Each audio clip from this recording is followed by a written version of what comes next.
Cuban Missile Crisis, or the mother of all crises in these 2 decades, would define JFK's presidency, other than his death, because it was an event where nukes were a part of the US and USSR's arsenal.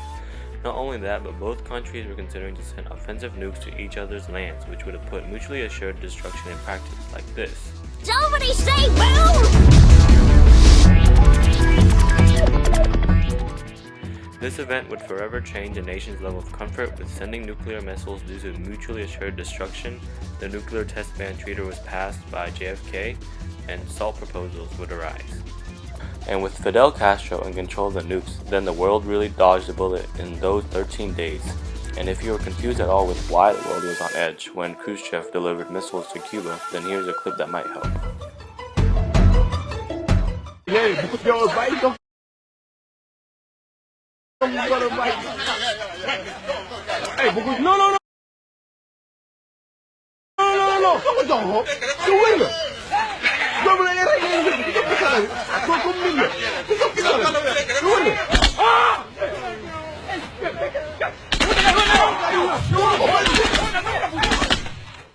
Though the widely unpopular war based on the Dhamma theory did start in the 50s, the war was escalated when LBJ was in office and had the Gulf of Tonkin resolution to pass in order for him to do whatever he wished in Vietnam.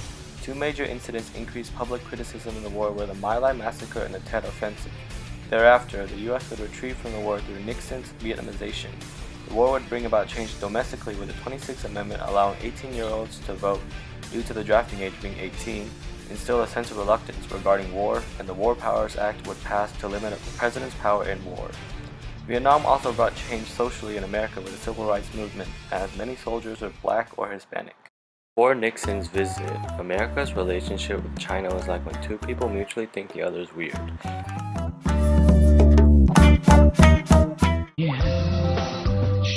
Ever seen a gold beard? Huh?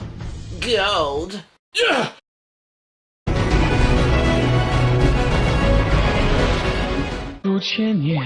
In 1972, President Richard Nixon broke a 25-year isolation period between the United States and China by visiting China to practice his policy of détente and to normalize the relationship between the 2 nations. The results were a settlement with the issue of Taiwan, the use of ping-pong diplomacy, and the weakening of the Soviet sphere of influence. This complicated relationship remains, and complexity has grown stronger with China's rise in power politically and economically. While relationships in China are beginning to thaw, relationships in the Middle East began to rise in importance. The one event that caused this embargo on a needed commodity in America was the recognition of Israel as a sovereign state. Because most of the U.S. oil imports come from Middle Eastern Arab nations, OPEC sought to expose its reliance of oil and spike the prices up 70% in protest of Israel. This embargo showed the world that a superpower was over-dependent on small countries' oil and brought changes like a national speed limit of 55 miles per hour and the movement away from foreign oil. Like mentioned before, this era is a time when the United States began to weaken in their global influence and have their weaknesses exposed, and this trend would continue and peak with the 9/11 terrorist attacks. Finally, the event that defined the Carter administration, the Iranian hostage crisis. The Iranian Revolution saw the overthrow of the US-backed Shah Pahlavi by the Muslim student followers of the Imam's line.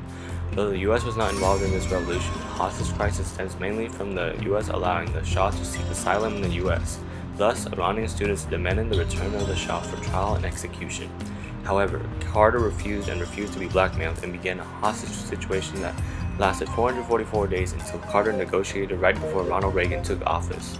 This event would be the reason why Carter was not re-elected, as the people of America saw Carter as weak and began a period of conservatism with the election of Reagan in the 80s. But it was also a chance to learn that certain actions, such as backing an unpopular Shah, can backfire.